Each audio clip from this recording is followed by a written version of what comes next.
सोना गाची की रातें पार्ट 17। शबाना वापस अपने कमरे में आ गई। बिस्तर पर लेटकर उसने आंखों पर हाथ रख लिया।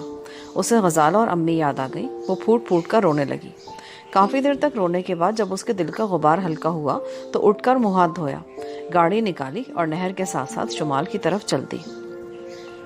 गजाला और अम्मी जान की वफात पर अमेरिका से शबाना का मंगेतर जफर लाहौर नहीं आया था, मगर उसने टेलीफोन पर अब्बू और बड़े भाई अकील से अपने गम का बार बार इजहार किया और माजरत पेश की कि बास कारोबारी मजबूरियों की वजह से वो अमेरिका नहीं छोड़ सकता। अब्बू को जफर का कुछ ज्यादा ही ख्याल रहता था। उन्होंने जफर को हिदायत की कि जो अल्लाह को मंजूर था वो हो गया, अब उसे अपने कारोबार की तरफ ज्यादा ध्यान देना चाहिए। खुद शबाना के अब्बू और भाई अकील को भी दिन रात कारोबार ही की फिक्र पड़ी रहती थी। यही वजह थी कि गजाला और अम्मी के इंतकाल के बाद शबाना इतनी बड़ी कोठी में खुद को तन्हा महसूस करने लगी थी। इन्हीं ख्यालों में उलझी शबाना गाड़ी को कैनाल बैंक वाली नहर के कच्चे रास्ते पर शुमाल की तरफ लिए चली जा रही थी। अक्टूबर की आखिरी तारीखें थी। पंजाब में यह खिजा का मौसम होता है। सफेदे के दरख्तों के पत्ते इसी मौसम में गिरते हैं। नहर की कच्ची सड़क पॉपुलर के सूखे पत्तों से भरी हुई थी।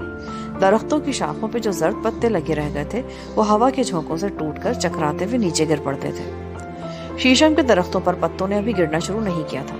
पंजाब में शीशम के दरख्तों के पत्ते नवंबर दिसंबर में गिरना शुरू होते हैं। शहतूत के पत्तों की शाखें भी नंगी हो गई थी। नहर में पानी किनारों से बहुत नीचे होकर बह रहा था। पानी का रंग सब्जी माइल हो रहा था। मौसम में हल्की हल्की खुनकी आ गई थी। धूप निकली हुई थी। मई, जून, जुलाई और अगस्त में जो गर्मी पड़ी थी, लाहौर के लोगों को उससे निजात मिल चुकी थी। रात को सर्दी हो चुकी थी और कंबल ओढ़ कर सोना पड़ता था। दोपहर में धूप नागवार नहीं लगती थी। पैर दर पे सदमों और बीमारी की वजह से शबाना का चेहरा कमजोर पड़ गया था। नजमी ने भी बीए क्लियर कर लिया था और शबाना के साथ ही उसने भी यूनिवर्सिटी में एमए अंग्रेजी के लिए दाखिला फॉर्म जमा करा दिया था। गजाला और अम्मी की वफात के बाद शबाना को नजमी की दोस्ती और बेलौस मोहब्बत का एहसास ज्यादा होने लगा।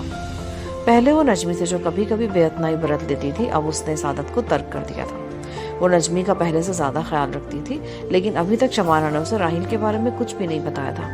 ये राज शबाना के दिल में अभी तक महफूज था, अगरचे वो चाहती थी कि नजमी को उस राज में शरीक करे। आखिर उसकी एक ही तो सहेली थी। गाड़ी नहर के उस मकाम पर पहुंच गई जहां से एक छोटी सी नहर निकलकर टहलियों में घिरी हुई पुरानी कोठी की तरफ जाती थी। शबाना धड़कते दिल के साथ उस छोटी नहर के किनारे किनारे गाड़ी लिए आगे बढ़ी। पुरानी शिकस्ता कोठी वैसे ही वीरान और सुनसान थी। बरामदे के फर्श पे गर्द की दबी सतह बिछी हुई थी। वो बरामदे से गुजरकर दरवाजे की तरफ बढ़ी, लेकिन ये देखकर ठिठक कर रह गई कि दरवाजे पर ताला पड़ा था। उसे वहां पाइप के तंबाकू की खुशबू भी महसूस नहीं हो रही थी। कहीं किसी जगह उसे गुलाब का कोई फूल भी गिरा हुआ दिखाई ना दिया। ये बोसीदा पुरानी कोठी गोलाई की शक्ल में बनी हुई थी। शबाना इसकी दूसरी जानिब गई कि उधर ही अंगूर का बाग था, मगर उसे वो बाग कहीं दिखाई ना दिया जहां अंगूर की बेल छत के नीचे मेज पर बैठकर उसने राहिल के साथ चाय पी थी। वो छोटी सी नहर भी यहाँ नहीं थी जिसके किनारे कभी संगमरमर का कोई महल हुआ करता था। कुछ फासले पर टालियों के नीचे वो नहर जरूर बह रही थी जो बड़ी नहर से निकलकर इधर खेतों में गुजरती थी। शबाना कोठी के कच्चे सहन लॉन की तरफ वापस आ गई। यहाँ शहतूत के जो चंद एक दरख्त थे उनके पत्ते झड़ने के बाद कच्चे सहन में बिखरे पड़े थे।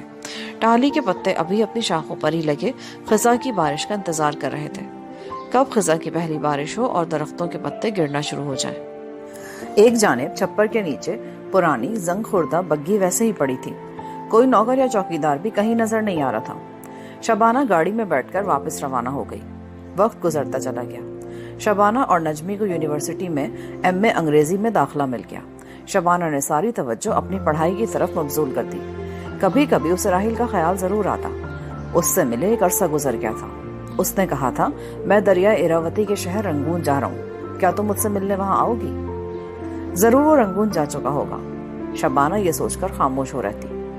सर्दियां गुजर रही थी कि अब्बू ने शबाना के बड़े भाई अकील की शादी कर दी। शादी अपने पुराने रिश्तेदारों में ही हुई जो रंग महल में रहते थे। शबाना भाभी को जानती थी। शादी बड़े सादे तरीके से हुई। भाभी के आने से कैनाल लॉज वाले घर की रौनक किसी हद तक वापस आ गई। भाभी का नाम नजमा था। नजमा ज्यादा पढ़ी लिखी खातून नहीं थी, खास अंदरूनी शहर रहने वाली लड़की थी। उसे लिबास, गहने, जेवर और खाने पकाने का बहुत शौक था। आते ही उसने खानसामा और नौकरानी को अपने कंट्रोल में ले लिया। शबाना को बड़ी खुशी हुई کیونکہ اب کھانے وغیرہ کا سارا انتظام بھابھی نجمہ کے ذمے تھا۔ شبانہ پوری یکسوئی سے اپنی پڑھائی کر سکتی تھی۔ نجمہ بھابھی ویسے بھی بڑی ہنسمکھ اور سیدھے سوبھاؤ کی تھی۔ عقیل بھائی اس سے بہت خوش تھے۔ روپے پیسے کے معاملے میں انہوں نے نجمہ کو پورا اختیار دے رکھا تھا۔ شبانہ ہر جمعرات کو اپنی امی اور بہن کی قبروں پہ فاتحہ پڑھنے اور پھول چڑھانے ضرور جاتی تھی۔ اس کے علاوہ وہ اپنی والدہ کی دوسری روایت کو بھی نبھانے کی پوری کوشش کرتی۔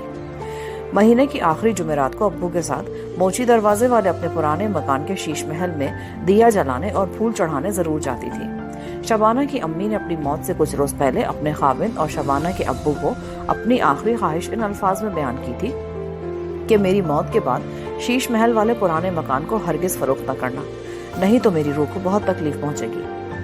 شبانہ کے ابو نے اپنی بیمار اور زندگی کے دکھ سکھ کی ساتھی بیوی کا ہاتھ اپنے ہاتھ میں لے کر یقین دلایا تھا کہ وہ موچی دروازے والا مکان کبھی فروخت نہیں کریں گے اور شیش محل میں ہر جمعرات کو دیا بتی جلتی رہے گی۔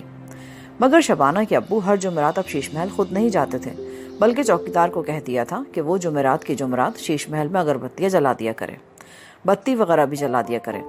خود صرف مہینے کی آخری جمعرات کو شیش محل جاتے، جب شبانہ بھی ان کے ساتھ ہوتی تھی۔ عقیل بھائی کی شادی کے بعد اچانک امریکہ سے شبانہ کا منگیتر ظفر لاہور آ گیا۔ شبانہ کی پھپھی کے ساتھ وہ غزالہ اور شبانہ کی امی کا افسوس کرنے کینال بینک والی کوٹھی آیا۔ عجیب کاؤبوائے والا لباس پہن رکھا تھا اس نے۔ شبانہ گھر پر ہی تھی۔ ظفر کو غزالہ اور امی کی موت کا کیا افسوس ہو سکتا تھا؟ بس جان بوجھ کر اداس شکل بنائے شبانہ کے ابو اور عقیل بھائی کے پاس بیٹھا افسوس کرتا رہا۔ پھر وہ پھپھی اور ابو کے ساتھ قبرستان چلا گیا۔ واپس آ کر شبانہ کے پاس بولا، آئی ایم سوری شبانہ، میں تار ملتے ہی آ جاتا، مگر کچھ ایسی پرابلم سے پھنسا کہ آ نہ سکا۔ آپ ہی کا مجھے بہت افسوس ہوا تھا۔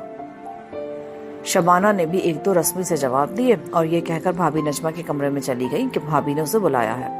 ظفر بھی نیچے چلا گیا۔ تھوڑی دیر بعد عقیل بھائی کے کمرے سے اس کے منہ پھاڑ کر ہنسنے کی بے ہنگم آواز آئی تو شبانہ کو بہت برا لگا۔ ظفر 15 دنوں کے لیے آیا تھا۔ رات کو وہ اپنے رنگ محل والے مکان پر سوتا اور دن بھر کینال بینک والی کوٹھی میں منڈلاتا رہتا۔ شبانہ 12 بجے کے بعد یونیورسٹی سے واپس آتی تو ظفر عجیب عجیب لباس میں اس کا منتظر ہوتا۔ چونکہ شبانہ کے ابو اور بھائی عقیل نے ظفر کو بہت منہ لگا رکھا تھا، اسی لیے وہ شبانہ سے کچھ زیادہ ہی بے تکلف ہونے کی کوشش کرتا۔ اس کے رویے میں کچھ اہانت کا پہلو بھی جھلکنے لگا تھا، جیسے وہ شبانہ کو اپنے زیر دام سمجھ رہا ہو۔ شبانہ بھی اس کی ذرا بھر پرواہ نہیں کرتی تھی، مگر اندر سے وہ ایک طرح کا خوف محسوس کرنے لگی تھی۔ حقیقت یہ تھی کہ امی اور غزالہ کی موت کے بعد وہ اپنے آپ کو بے یار و مددگار سمجھنے لگی تھی۔ وہ جانتی تھی کہ اب اس خاندان میں کوئی ایسا شخص نہیں ہے جو اس کے دل کو سمجھ سکے اور مصیبت کے وقت اس کی حمایت کر سکے۔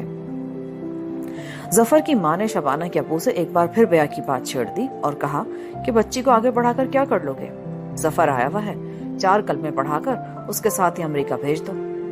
اس بار شبانہ کے ابو نے اپنی بہو نجمہ کے ذریعے شبانہ کا اندیا معلوم کیا تو شبانہ نے صاف انکار کرتے ہوئے کہا، میں جب تک اپنی پڑھائی مکمل نہ کر لوں شادی کے متعلق میں سوچ بھی نہیں سکتی۔ پھر اس نے نجمہ کا ہاتھ پکڑ لیا اور منت کے انداز میں بولی، بھابھی تم عقیل بھائی جان کو سمجھاؤ نا کہ میری شادی یہاں نہ کرے، میں ظفر کے ساتھ خوش نہیں رہ سکوں گی۔ نجمہ ایک عام لڑکی تھی۔ اس نے شبانہ کو چھیڑتے ہوئے کہا، ارے امریکہ جا کر عیش کرو گی، وہاں ایسی ایسی وائل اور بستر کی چادریں ملتی ہیں نا کہ سارا گمٹی بازار چھان مارو گی تب بھی کہیں نہیں ملیں گی۔ میں تو خود سوچ رہی ہوں کہ عقیل سے کہوں یہاں کا کام سمیٹو اور امریکہ چلے چلو، کہتے ہیں کہ وہاں سونا بھی سستا ہے۔ شبانہ ٹھنڈا سانس بھر کے رہ گئی۔ ایک روز شبانہ یونیورسٹی کیمپس کے لان میں نجمی کے ساتھ بیٹھی کافی پی رہی تھی کہ نجمی نے شبانہ کو کوہنی مار کر کہا، یہ لو، وہ یہاں بھی آ گیا۔ شبانہ نے سر گھما کر دیکھا۔ ظفر سرخ رنگ کی ٹویوٹا گاڑی سے باہر نکل رہا تھا۔ اس نے دور سے ہی شبانہ کو ہاتھ اٹھا کر امریکی طرز میں سلام کیا۔ نجمی کو معلوم تھا کہ شبانہ ظفر سے بیاہ نہیں کرنا چاہتی کیونکہ ان دونوں کے مزاج میں زمین آسمان کا فرق تھا۔ شبانہ ایک آئیڈیل پرست اور خوابوں میں رہنے والی لڑکی تھی، جبکہ ظفر کا آئیڈیل صرف دولت تھا اور وہ دولت کمانے کے ہی خواب دیکھتا تھا۔ شبانہ نے کافی کا مگ گھاس پر رکھ دیا۔ یہ کمبخت یہاں بھی میرا پیچھا نہیں چھوڑے گا۔ نجمی تم پلیز مجھے اکیلے چھوڑ کر مت جانا۔ نجمی وہیں بیٹھی رہی۔ ظفر کاؤبوائے کی طرح چلتا چوئنگم چباتا قریب آ کر بے تکلفی سے گھاس پر بیٹھ گیا اور بولا، میں ادھر اپنے ایک میجسٹریٹ دوست سے ملنے آیا تھا، سوچا تمہاری یونیورسٹی دیکھتا چلوں، اچھی یونیورسٹی ہے، تم کیسی ہو نجمی؟ نجمی نے ایک طرف سرکتے ہوئے کہا، ٹھیک ہوں، ویری گڈ، चॉकलेट तुम्हें जरूर पसंद होंगे। जफर ने जेब से चॉकलेट की बार निकालकर उसके 2 टुकड़े किए, एक नजमी और एक शबाना को पेश किया। शबाना ने बेजारी से कहा, मैं चॉकलेट नहीं खाया करती। नजमी ने कहा, लाओ मुझे दे दो, मुझे चॉकलेट बहुत पसंद है। वंडरफुल नजमी, मैं तुम्हारे लिए और चॉकलेट लाऊंगा। अमेरिका में चॉकलेट बहुत उम्दा होते हैं। फिर उसने जेब से बटवा निकालकर खोला और 20-20 डॉलर के नोटों की भरपूर झलक दिखाकर क्रेडिट कार्ड बाहर गिरा दिया। फिर जल्दी से उठाया और बोला, शबाना, यहाँ अमेरिकन एक्सप्रेस वालों का क्रेडिट कार्ड तो नहीं चलता ना? मेरा तो यही ख्याल है।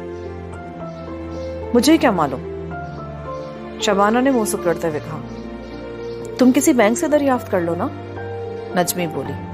जफर एक बार फिर गंवारों की तरह हंसने लगा। यहाँ पर पार्ट 17 का अख्तिताम होता है। मजीद कहानी सुनने के लिए पार्ट 18 समाप्त फरमाएं।